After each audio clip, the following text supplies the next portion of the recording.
guys, and welcome to Let's Talk Food. I'm Steph Fernaldo, lifestyle entertainment and food reporter for Rappler, and today is episode 5 of our series. And we are going to talk about something that many of us have tried to do at least once in our lives, which is to eat healthier. Well, I hope. So, in the recent years, the conscious healthy eating movement in the Philippines has slowly but steadily gained traction here. So we've seen the rise of diet delivery services, farm to table restaurants, salad bars, juice bars, plant based businesses, and even health and fitness influencers online. So today, I guess we want to check in on how the movement is doing, especially given the context of this pandemic. So, are people's mindsets towards adopting a healthier lifestyle changing? How about the common hesitations of people regarding healthy eating? Like, is it just for those who can afford it? Does it have to be difficult, boring? Is it accessible or sustainable? So I guess we'll tackle these topics today with the help of our two special guests. So I'm excited to announce. First, we have Chef Barney Alejandro from The Sexy Chef. So she's also a cookbook author and the head chef for this business. And we also have Erwan. He's a content creator and founder of food blog The Fat Kid Inside and co-owner of fitness and health app Rebel and meat distribution company Bondico Beef. So thank you everyone for joining us today. Hope you're Thanks all for having well. us. Yes. Thanks for having us. Could you tell us a bit more about yourself? Like, what are you currently doing at the moment? Any projects that you're working on? What are you busy with right now? Okay, so I'll start. Yes, Chef Barney.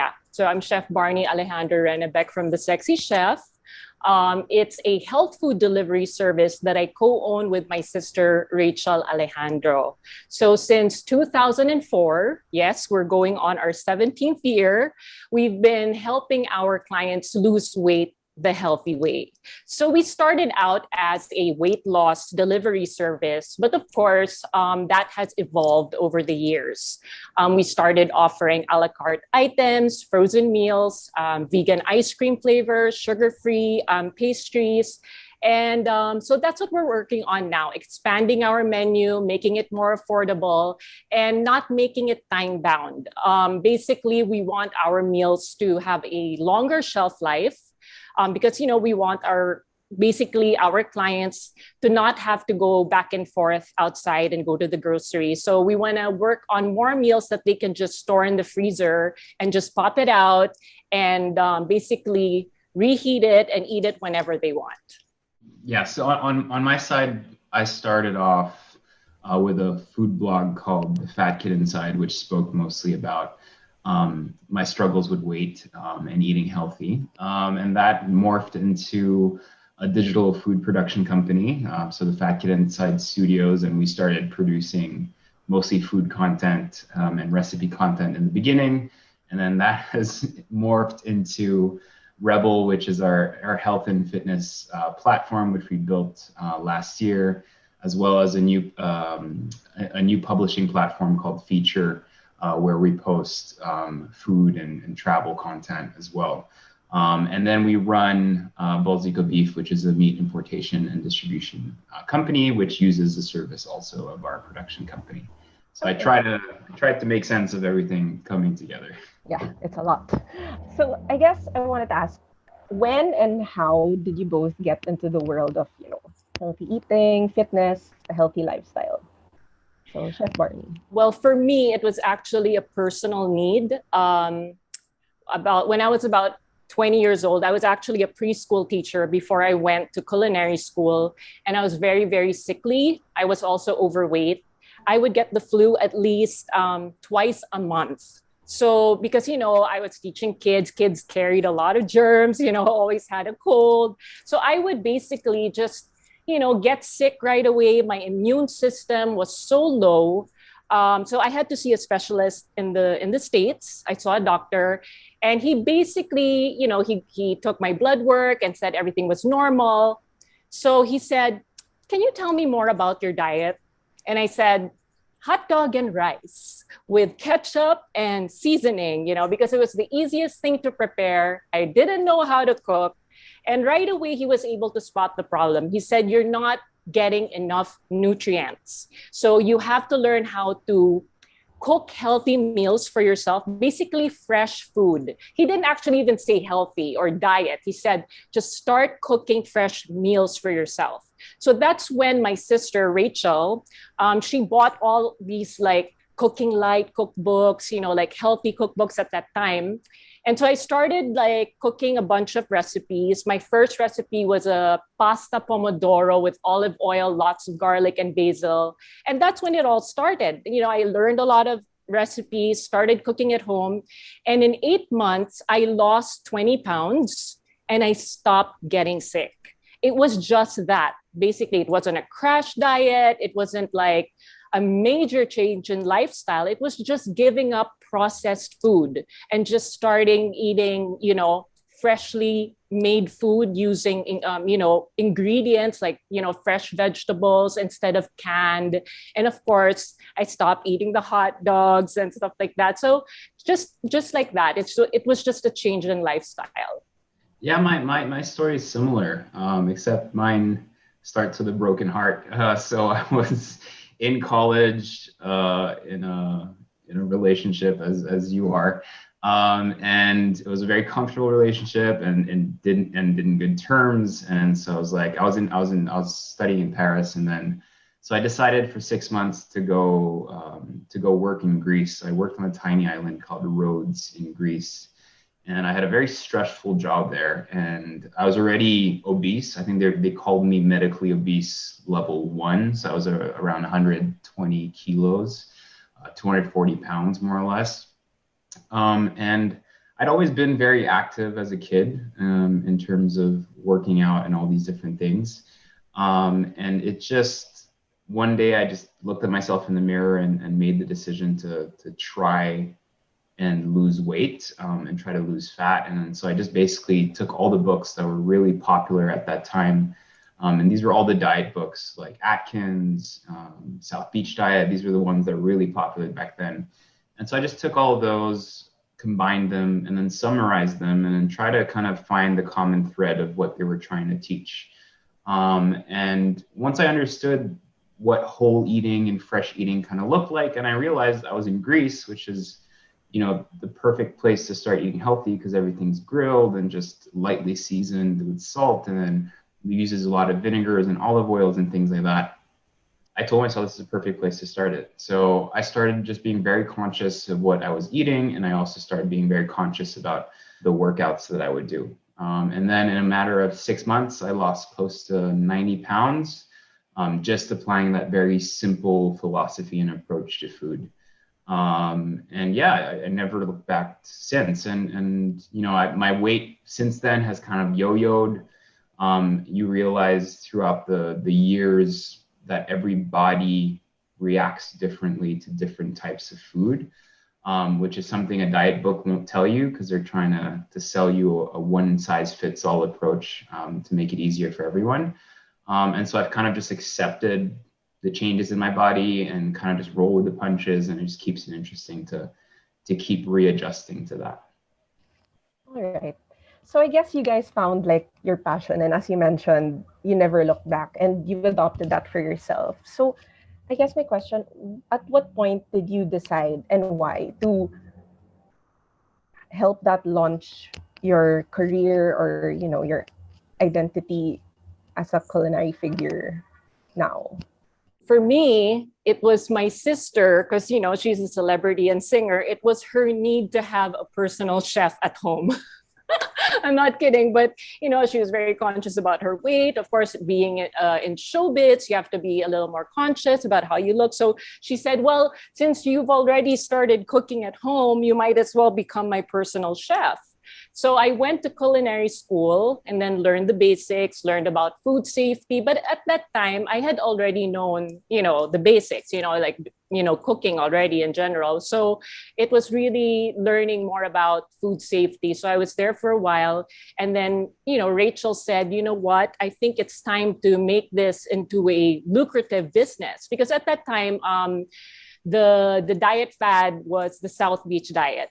This was like back in 2004. So I started delivering to my friends, to about 5 people, like my sister, my sister's manager, my friends, and they all lost weight. And so we realized, oh, maybe we should start a business. So that's how it started. And then it was word of mouth. And we had about 20 clients at that time, and I didn't even have enough freezers and refrigerators at that time. So it just started to grow slowly from there. So from like my Lola's kitchen where I was cooking, and then it was my helper packing the food, and then it was my tita who was delivering the meals to the clients. So it was really a mom and pop operation at that time. But over the years it evolved, and we rented a house, and then after that we rented a commercial space, and then later on we got to work with fitness nutritionist Nadine Tenko. So this was around 2010, and that's when we decided to expand our diet plans, not just the South Beach diet, which is the low carb diet, but that's when we created a calorie controlled diet, another plan for breastfeeding moms, customers who had diabetes. So we had the help of a specialist and a nutritionist at that time. So it just slowly grew, and yeah, 17 years later we're still here. So I did operations for a long time. So I was based in Far Eastern Russia, and I ran a bunch of food operations back then.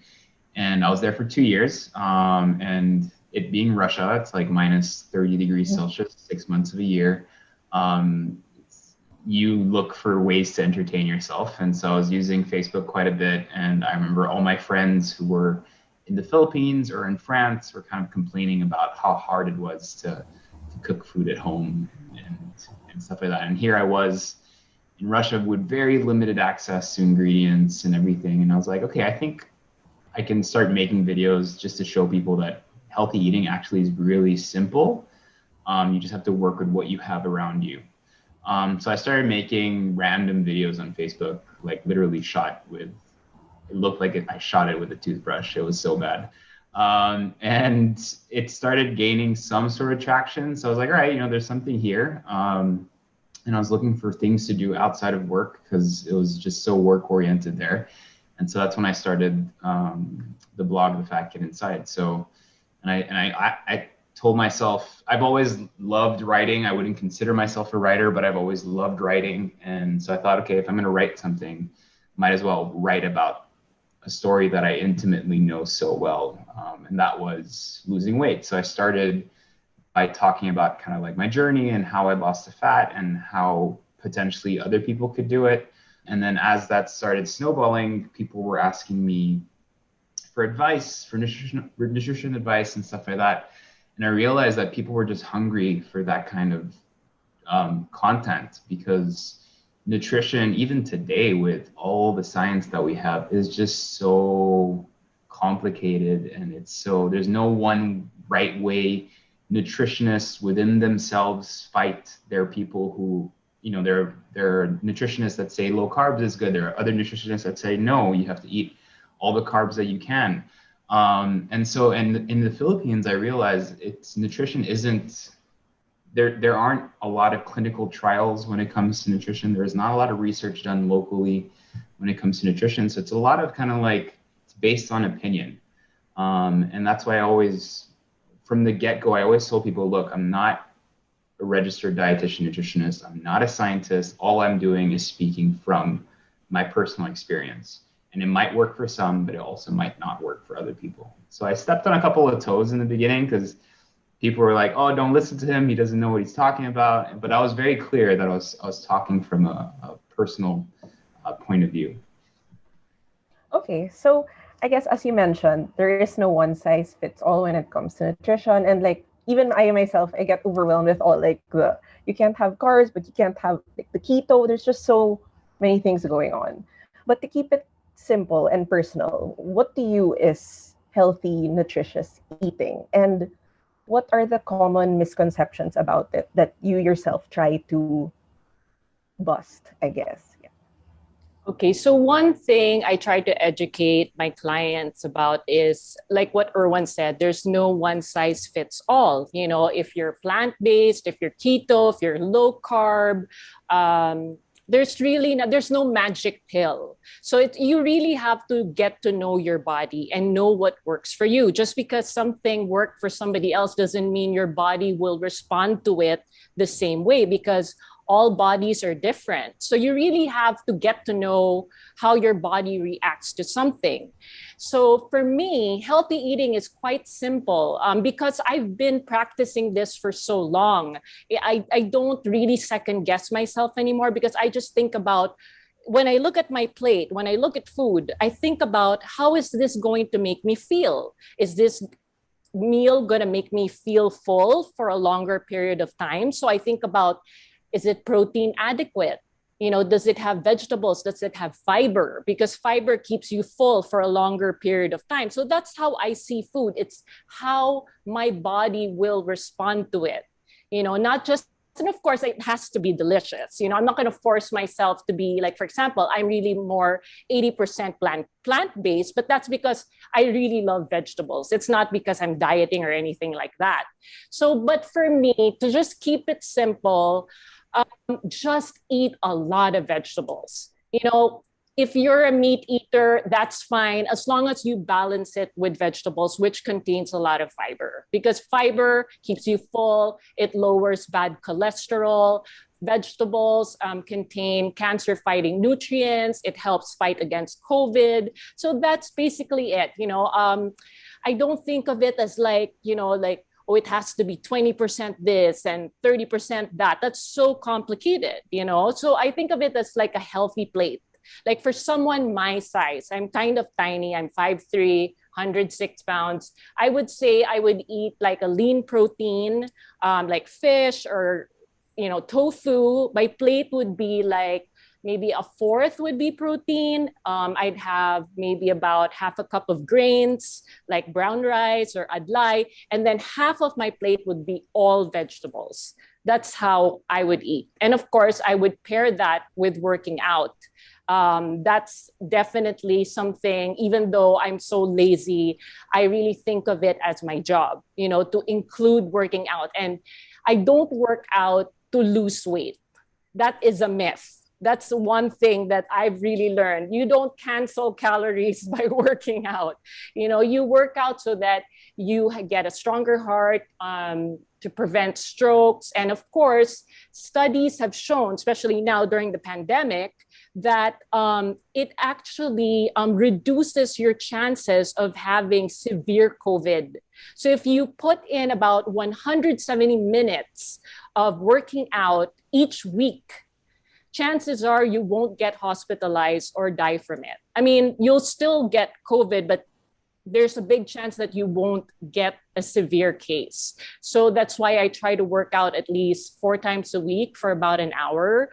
But my suggestion is that, you know, not everyone has the time or the motivation, but you can, like, that 170 minutes, you can divide that into 7 days. You can like walk for 30 minutes, do yoga, you know, whatever it is. You know, it's the same with dieting. You know, you can't force someone to do CrossFit if they're not really into, you know, like carrying, you know, heavy weights. Like for me, bar is something that I enjoy. Yoga is also something. So it really depends on your lifestyle and the time that you have, but it's important to get those minutes in. My personal approach to healthy eating is really, and I think this stems from just me talking about it for such a long time, for 10 years. And I've evolved in the way I kind of approach food and how I think of food. In the beginning, it was really about kind of calorie restriction. And because I had gone through fat loss, my primary purpose with food was fat loss and weight loss. And then as I kind of grew up and grew older, I realized that it was healthy eating, because when people think about healthy eating, there's this direct association with fat loss, which is not necessarily the same thing. Fat loss is a goal and is an objective. If for the rest of your life you're chasing fat loss, then your diet is completely wrong, because you can't not figure it out. Fat loss, at one point, you have no fat to lose, right? So you have to stop kind of like that fat loss diet at one point. And I think that comes to just, it's a societal problem with just what our expectations are of what our bodies should look like. And I think it's very well documented for women in terms of body shaming and all of that, but it's actually a big problem for men too that people don't talk about. Whereas women, it's people, they say, okay, you need I don't know, a slim figure, then you need the diamond thigh gap and like all this stuff that I find crazy. Then, okay, so effectively, the beauty standard is skinny. For men, the beauty standard is a 6-pack or an 8-pack, which if you're not genetically, like I know people who eat really terribly and never work out and have a 6-pack. And I know people who work out 2 hours a day and eat extremely healthy and have 0 abs visible. So it really for guys especially, it really puts you in a situation where there's a lot of body insecurity if you don't have those big muscles, but muscles take a while to build. So I always tell people, when you think about healthy food, at the end of the day, it should be food that makes you feel good and that prepares your body for any potential eventuality. I can't determine whether or not you'll get cancer. I can't determine whether or not you'll get COVID, but I don't know the science behind it, but I can say probably comfortably that if you are a healthy person, you probably have a better chance of fighting that disease. And so that's how I look at food. It should be something that makes you feel good inside. Now, when it comes to how do you actually apply that to eating, it really, for me, what's super important is where you are and what your environment is and what you have access to. As much as possible, you should be eating, local. You should be trying to get from the local farmers. You should try to reduce the amount of food miles between where you got your produce and how it gets to your plate, simply because that means that whatever that produce is, it's probably fresher. And so I really try to tell people that here's a recipe, but don't use the recipe as an exact guide of how you should be making this dish. Use it kind of like, think of it as a structure. And then once you have that structure of, okay, I need this percentage of protein, this percentage of fat, and this percentage of carbs and vegetables in my diet, then I can adapt that to wherever I am. Because the number one thing that I tell people who want to be healthy or who want to lose weight,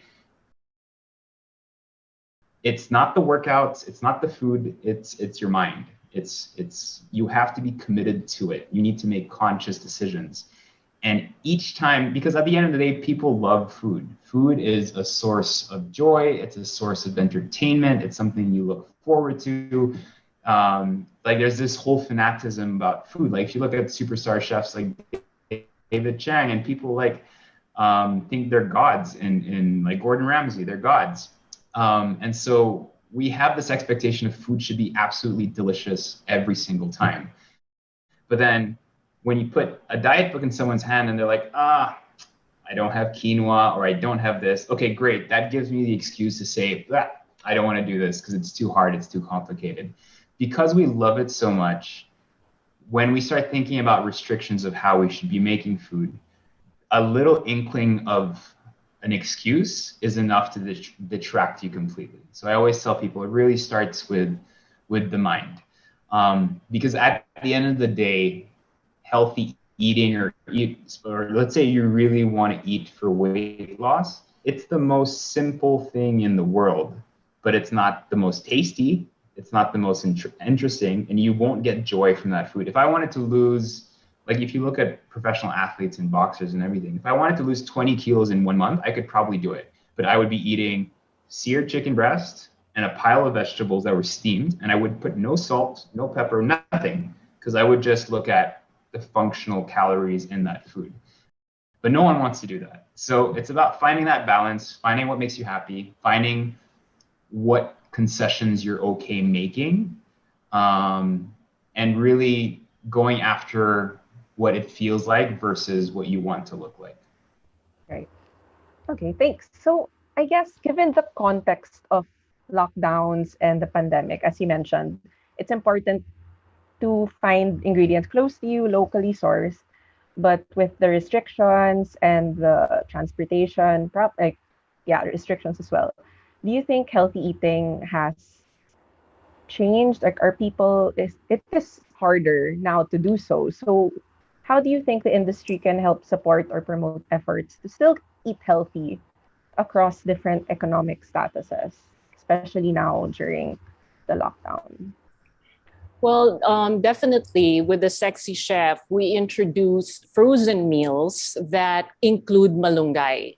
So like whether it's meatballs or kare-kare, we have a stir-fry chicken dish. We incorporate malunggay in everything because it's something that's so affordable, and that's what people can just buy. They can grow it in their own backyard. It doesn't, healthy eating doesn't have to be expensive. There's always that misconception that you have to buy quinoa or chia seeds or something that sounds so foreign, like what Erwan was saying. But the truth is, we have a lot of local ingredients that are very affordable. I mean, adlay maybe is on the pricier side, but it is a good substitute.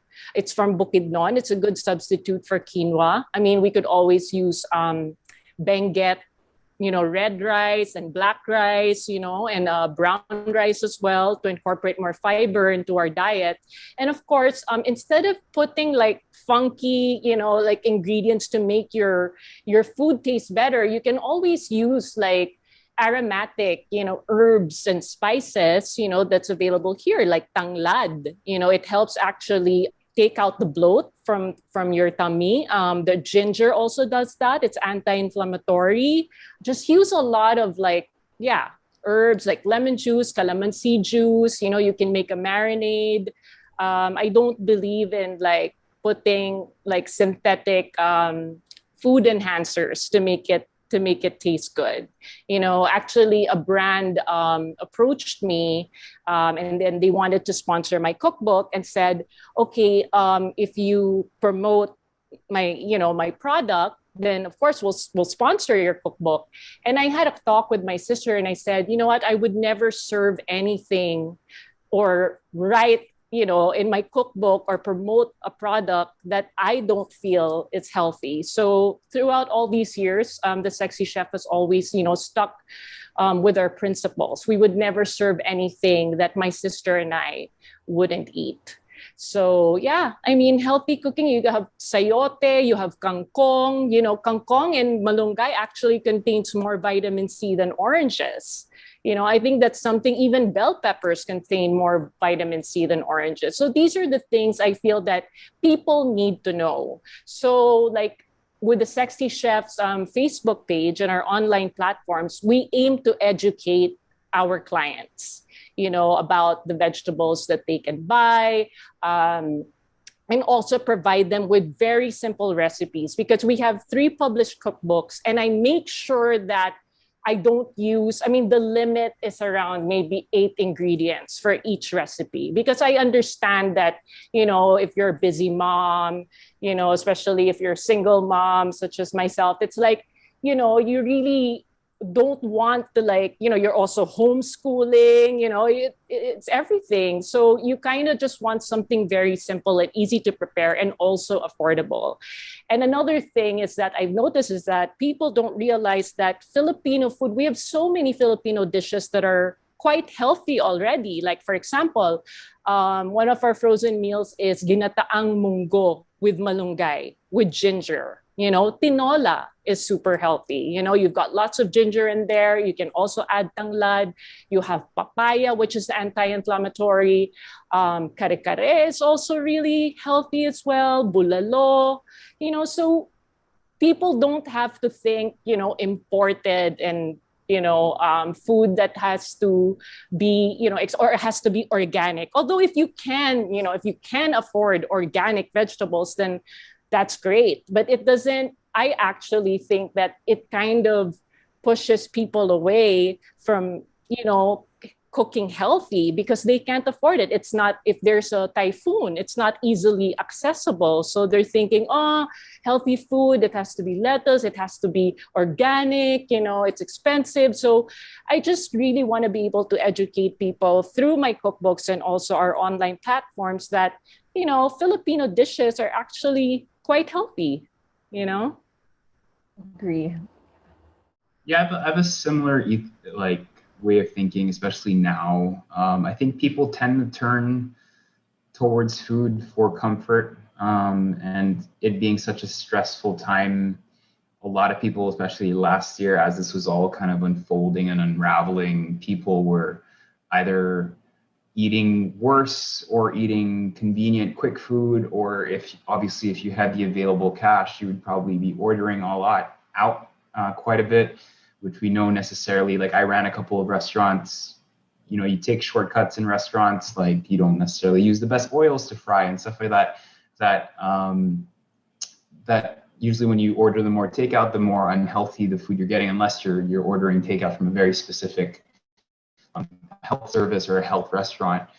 So I think it was understandable last year. Like I went through it. I was a new father, and I gained weight in lockdown. And it's funny, I was working out 1 hour intensely every day for the whole year, and I was eating healthy, but I still gained weight. And I think it was because of the stress, the lack of sleep, the anxiety, me being sitting down in a chair for 14 hours a day working, and just that lack of mobility just made me gain weight, even though I was doing all the right things. So sometimes people need to consider where they are in life and what's happening around them. The environment is so important also to how your body reacts to things.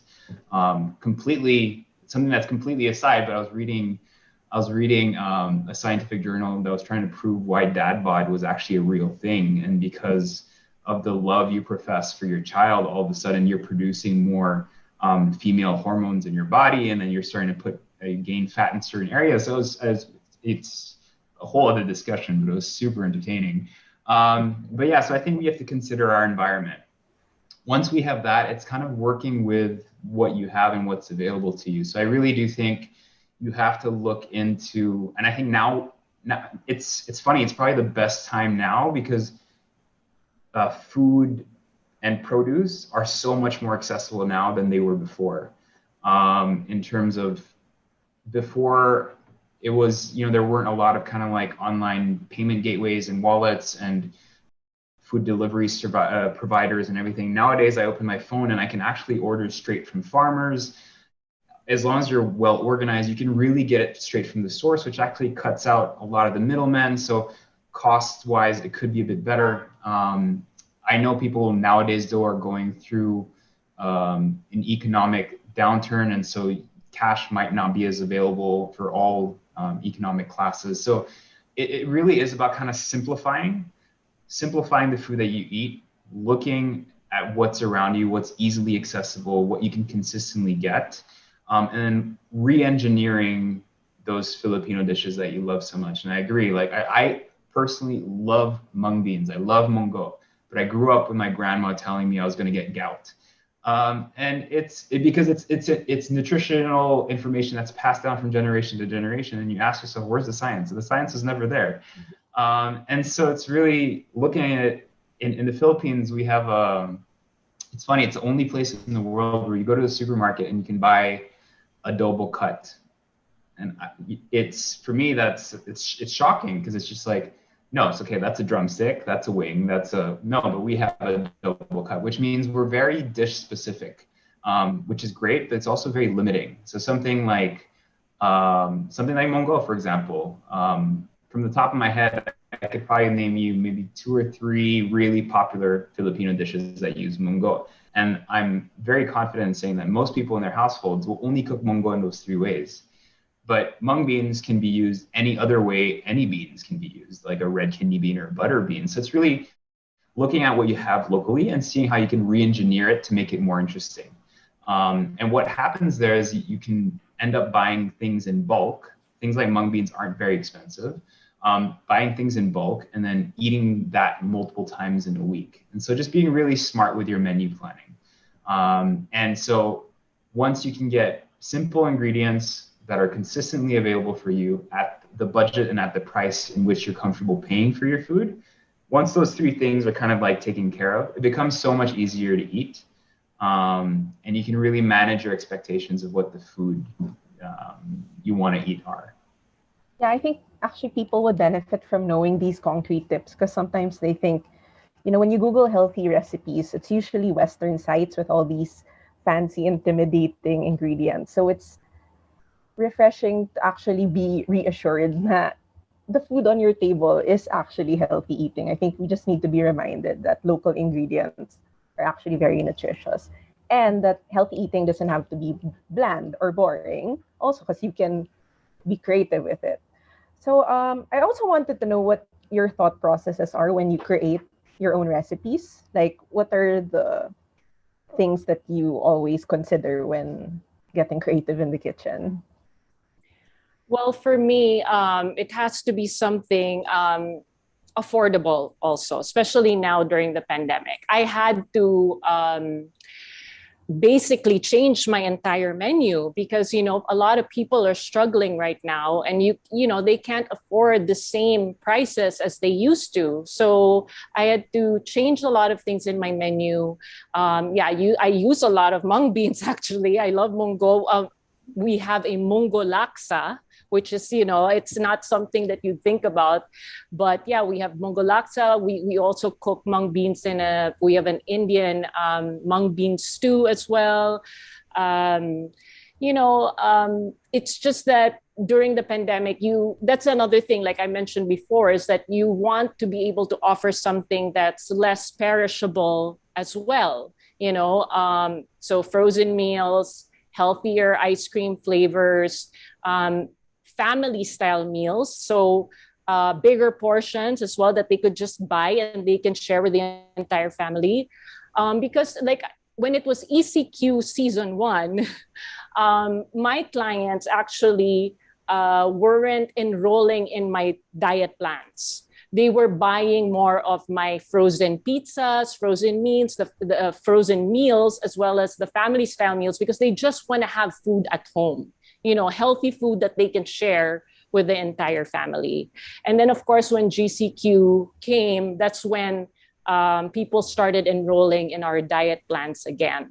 But now I see the trend. Now that we're back in MECQ, people are buying again the frozen meals again, the a la carte items that they can share with their family members.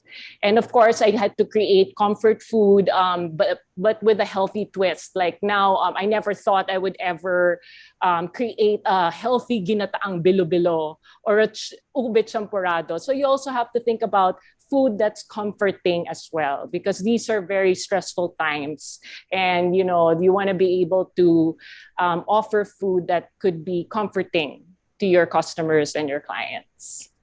On our side for recipe development, it really depends on the platform.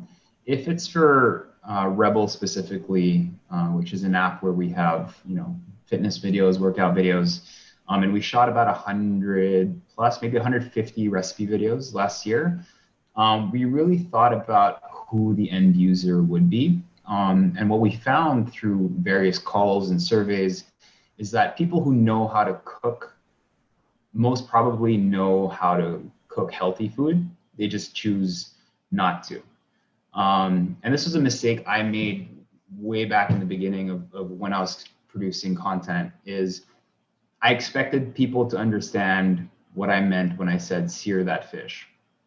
And then a lot of the questions that I would get would be, what are you searing with?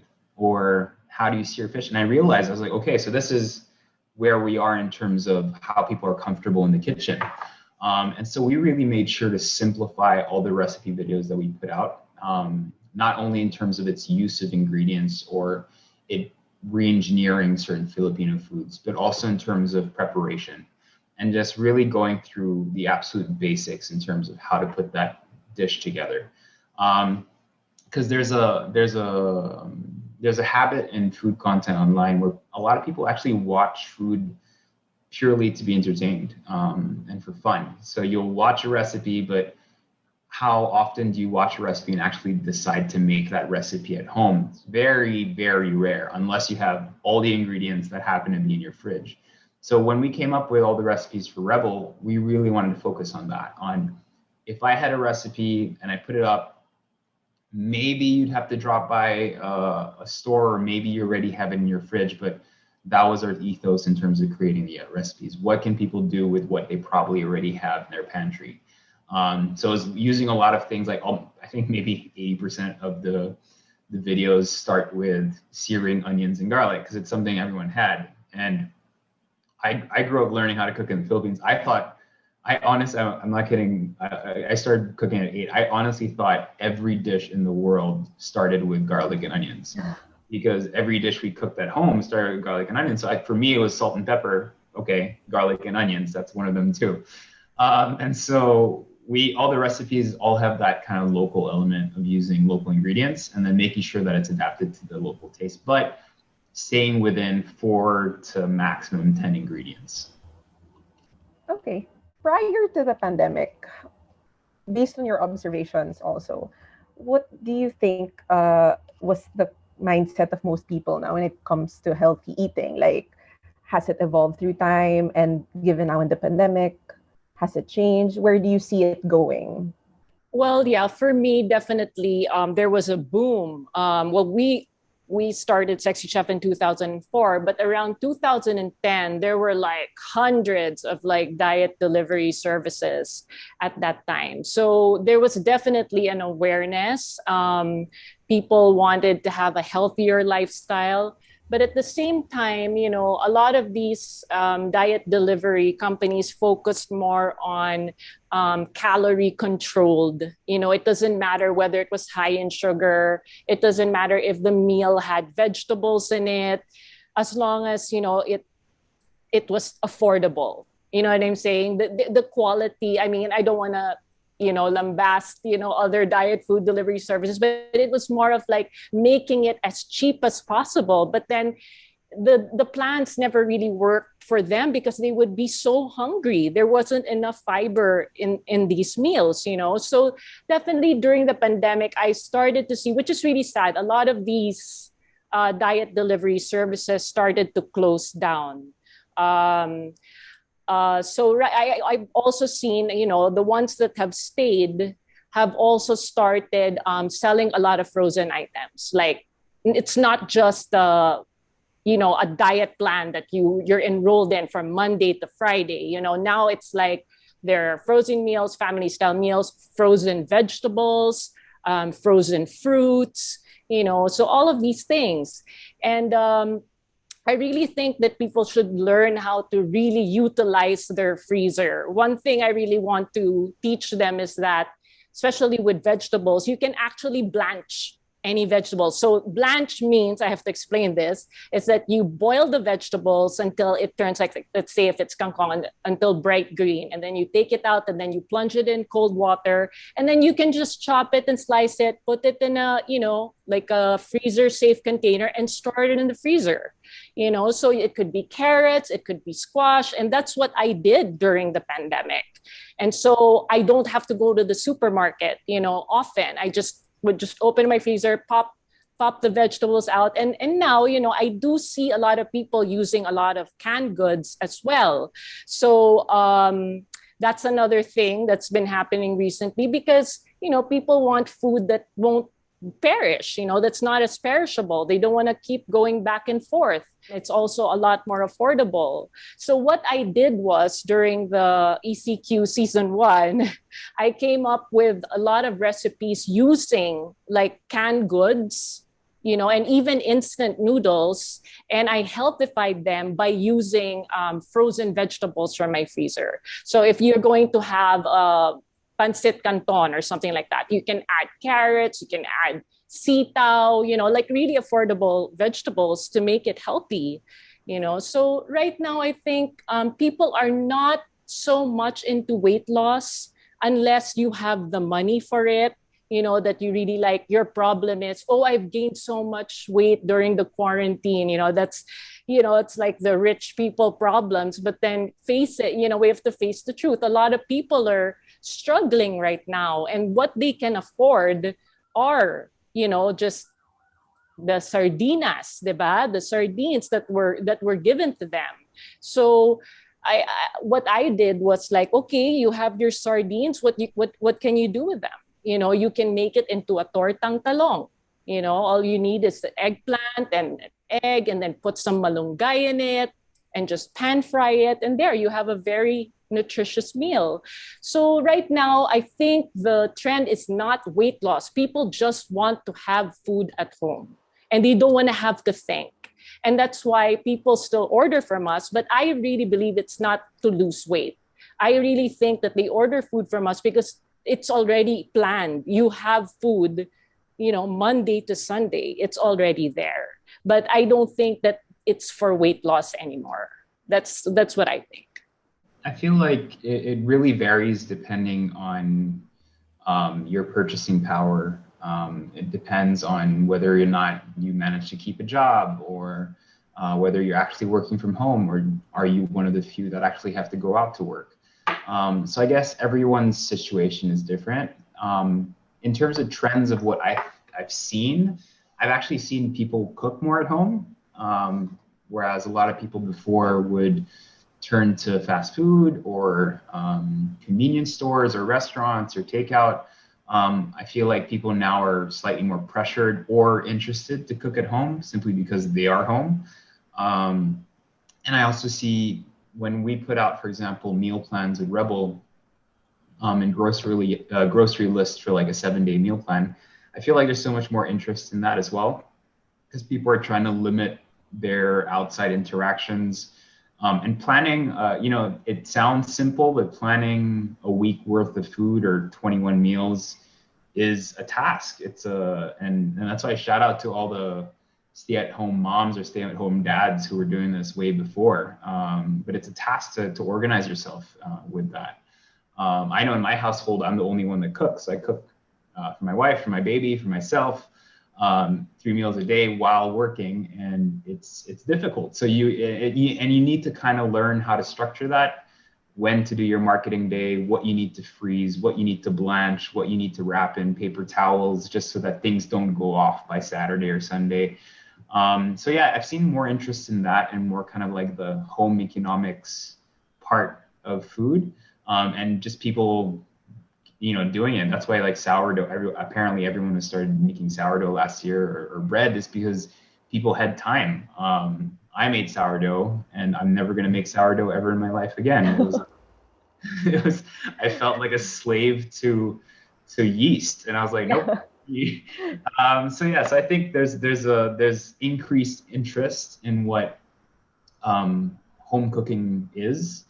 And again, I don't know if people are more interested in healthy food, but I think people, since people, the one of the things that happens naturally is when you start cooking, you start realizing how many ingredients you're putting in food. So this kind of subconscious, there's this subconscious realization, like, whoa, that's a lot of oil, or wow, that's a lot of butter, or and so as people start cooking more at home, they'll start understanding these little things, and maybe eventually they'll lead down a path to healthier or more balanced eating.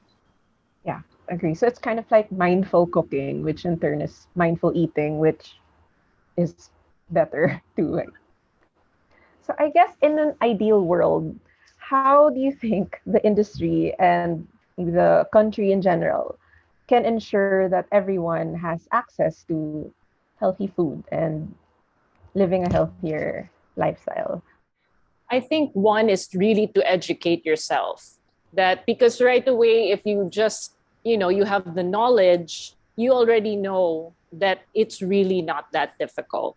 Definitely the misconception that healthy food has to be imported, organic, and everything, that already scares people away. Just having that knowledge and that awareness, by, focusing on like buying local ingredients already, and then of course, portion control is still key. A lot of my customers, they're like, oh, I was on your keto diet, I was on your low carb diet, but I had a whole bag of chicharron. I had like a pack of bacon a day. You're still not going to lose weight. It still has to be balanced. You still have to watch your portions. Yeah, what Erwin was saying, there's really a difference between eating for maintenance, just eating healthy, and there's also a difference for eating for weight loss. So definitely, if you're eating for weight loss, you definitely have to cut down alcohol. You have to stop eating things that actually promote your body to store more body fat. So there, I just want to remind people that healthy eating doesn't have to be rocket science. Just incorporate more veggies. That's all. And of course, exercise as much as you can, because right now we all know that there is a shortage of vaccines. I don't know. I don't want to step on other people's toes right now. Maybe there are anti-vaxxers out there. Well, I'm not one of them, but definitely while the vaccines are still being rolled out, I really feel that this is the time to take control of our bodies. We cannot control what's happening around us, but we can control what we eat. That is our decision. We can control what to do with our bodies if we want to exercise, if we want to have better immunity. So definitely now is the time to be healthy more than ever. Yeah, I think and this is what we try to, and that's why we do so much recipe content on Feature and on Rebel. It's because we want people to understand the basics of how the dishes that they love or the food that they eat gets put together. And that, again, is about education. I run a beef importation business, and I'm the first one to say people should eat more vegetables, because I really do think it's about eating as much vegetables as possible and learning to love vegetables. And unfortunately, in the Philippines, we also have a bigger problem when it comes to our agricultural sector. We're seeing the issues now with pork prices and chicken and all that. But in food, it happened with rice, and it happens with staples. And just in general, like when you look at how things are grown in the Philippines, it's corn, it's rice, it's kind of like these starches that are primarily promoted because they're a fast crop and you can make money faster from them. But if you'd have told a 10-hectare landowner 10 years ago to plant avocados and limes, that guy would be a millionaire, because the demand for those fruits now are here. And so we're always going to be in this situation of farmers not wanting to make something because the demand is not there. So obviously the supply will never be there, and it's just a vicious cycle. But I think if people in general started eating more vegetables and started showing more interest for vegetables, then maybe vegetables would become a crop that more farmers would start planting and would be more available in abundance, and so that you could drive down the prices of broccoli and cauliflower, which are way too expensive. So yeah, so like it's a systemic issue, like everything is, I guess.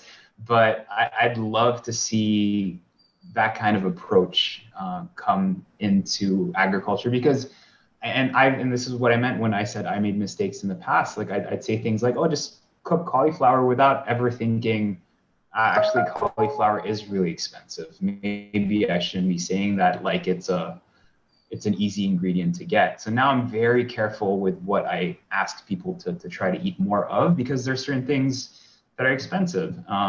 But I think, as a matter, and that's going to take a long, long time to change, but I really hope that someone tries to do that kind of push in our agricultural sector. The other thing is I always try to tell people, I'm like, if you feel like you're underprivileged, and I understand that I'm a completely privileged person. And I tell people, if you feel like you're underprivileged, you have every right to be angry. You have every right to be pissed off. Go express yourself, get angry, get sad, do all these things. But also from the back of your mind, try to figure out how you can make it work for you. Because at the end of the day, if you're just going to be angry that things are expensive and stuff like that, it's not going to be a good place for you. So look at what you can actually do. What are the actual things that you can have access to, and how can you work with them? Something that's simple, and I'm working on a video now on the concept of Filipino greens. So things like kamote tops, silly leaves, and everything. Like we use these things for very specific dishes. Like for the longest time, malunggay was for tinola. That's it. Like you would never use malunggay for anything else. And then like you were saying, like people eventually started using it, started putting it in pandesal, then you started having malunggay pesto and all these different things. So it's looking at everything we plant and everything we grow. How can we use them in that way? Because then they become more interesting. And so I always tell people like one of my favorite things to eat is adobong kangkong. And it's just because it's so fast to make. It's actually really filling if you eat a whole plate of it. It's just not sexy. It's not a sexy dish because we grew up with it. So for me, it's all about kind of like, okay, if you're someone that needs to eat quote unquote like attractive or really tasty food, then okay, great. Look at the element that was really healthy from that dish, and how do you make it your own, and how do you change it up so that you're happier eating it. Yeah, I agree.